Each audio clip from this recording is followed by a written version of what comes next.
Yanuni tells the story of an indigenous warrior, a woman from the Amazon, who's fighting for her people and the forest to survive. So she's using all her capacities to fight back, and it's a battle of life and death. But it's also a love story, so it's a very beautiful personal film about survival in the Amazon. The whole story started when, in 2019, I saw that the Amazon was burning. Like all over the news, we were seeing images of the forest being destroyed, fires everywhere, and I thought maybe there's a film that I could do to help the Amazon and to bring awareness to the cause. So that's when the whole idea started, and I was doing research by asking NGOs and local journalists and filmmakers and anyone I could meet from Brazil, that I was looking for a voice of the Amazon, like some really important, interesting character that hasn't been seen before, someone new, someone fresh. And that's when my attention was put on Juma Shipaya. So the first time I heard about her was in 2020, and it was, someone, a journalist who really understood the Amazon, who said, you have to speak to Juma. She's a very special woman. She's very courageous. She's just survived the 6th attempt on her life. They're trying to kill her. And she's very special because she never gives up. And that's how it kind of came together, that I was interested in the topic, but then I was looking for a voice, and I was introduced to Juma. And as soon as I met Juma, I knew that she would be the voice of the Amazon and the voice of this film. So I think that in order to really bring a very important topic across, like the Amazon rainforest and what is happening to it, my conviction is that you have to tell personal stories. People need good stories. They need to feel empathy, love, emotion. They really need to be captivated by the story. And this works through character, right? So I needed to find the right character. And Juma for me was this character because she's so special in the way she can talk, she can explain things. She's very eloquent, she's very intense. She has a great story around her. I thought if I bring her story to the world, then the world is going to listen, because people will listen to Juma. When she walks into a room, she immediately captures the whole room. Everyone is like, attention on Juma. So this is how the film began, and then it took a long time to develop trust. A good film is all about trust. So I really needed to make her feel very comfortable. So for example, I learned the language. So I speak Portuguese now, so I could speak with her in her language. But I also took it very slowly because she's an indigenous woman from an indigenous world. I'm a white person from Europe. So I needed her to feel comfortable, and I wanted her to lead the way, to lead me into the territories, into her world at her pace, in her timing. And that was very, very important. And I think she appreciated that. And because the film was made over the course of 5 years, we had a lot of time to find trust. And with this trust and understanding came the intimacy. She allowed me into her family, into her world. And by the time the film was, getting towards completion, she completely forgot that I was even there. I was like a piece of furniture in the corner, she once said, that you forgot that exists, because I was always around. But she didn't notice me. I was part of the family, I was part of the community, and that's why the film became so personal and intimate. For us, from the very beginning, security was the #1 priority. We didn't want to put any extra danger on her. She had already survived 6 times an assassination attempt, and the film could not in any way jeopardize her safety even more. So the whole concept of this film was to be very much under the radar. We wanted people to think we're not really making a movie, we're maybe doing a YouTube video, like low key. So I downsized the crew. Mostly I was shooting the whole film by myself. Even sound I had to do myself, so I would look very insignificant. If people see me filming her, they will think, oh, it's some guy doing a YouTube video.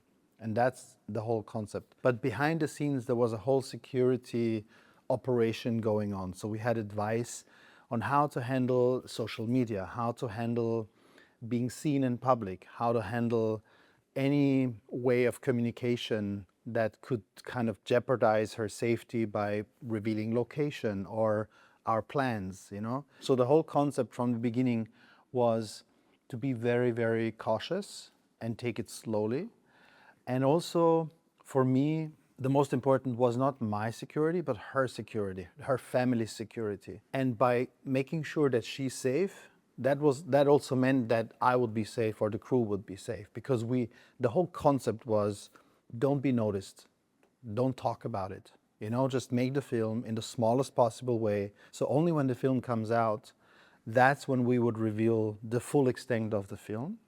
And then we wanted her to become famous as fast as possible, because fame can protect you. We have talked to many security experts, and I've seen it in the past. The more famous you are, the harder it is to kill you, just because the repercussion is so much greater.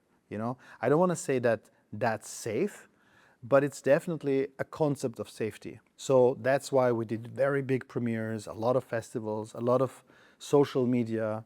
Our producer, Leonardo DiCaprio, was there to pose for a picture, to have a big speech at the opening of the world premiere in New York at Tribeca. We purposely gave it a lot of attention so that her status elevates, which again creates a safety net. And we also have a security plan in place for 2 years after the film comes out that gives her full access to a safe house, security concepts, any emergency plans and all of that. So this was all part of our budget and part of the whole film structure. Most of the film was shot by myself, but not all of it. So maybe 1/3, I was able to bring in a second cameraman, and maybe 10% I added a sound man, So we kept it as small as possible, but this means I had to learn to shoot alone, do sound, do drone, direct.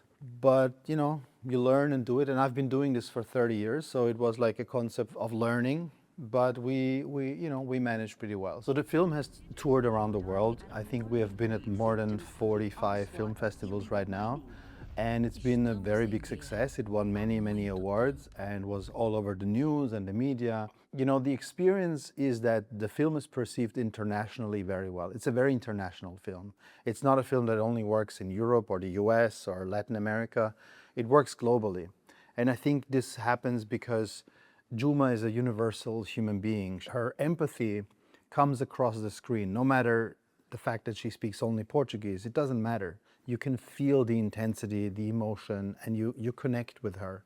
And I think that's why audiences everywhere have actually received the film very well. I think we won more than 30 awards, 35 awards, really a lot of prizes. And this is great for us and great for Juma, because it shows that the whole world respects her. Our favorite award is the Audience Award. And for example, in Brazil, at the São Paulo International Film Festival, which is the biggest in Brazil, we won the Audience Award, which was amazing, because that is the award that means that the public receives the film very well, recognizes it. And for us in Brazil, that was the most important, because that's where change has to happen. That's where people need to wake up and understand that the indigenous people actually can save the forest, save the Amazon, and they are vital to its safety. They're not negligible. You cannot brush them aside. They're not people who just live in the forest and know nothing, because a lot of Brazilians think that, unfortunately, I must say, especially in the South. So it was important that the audience really resonates to the film.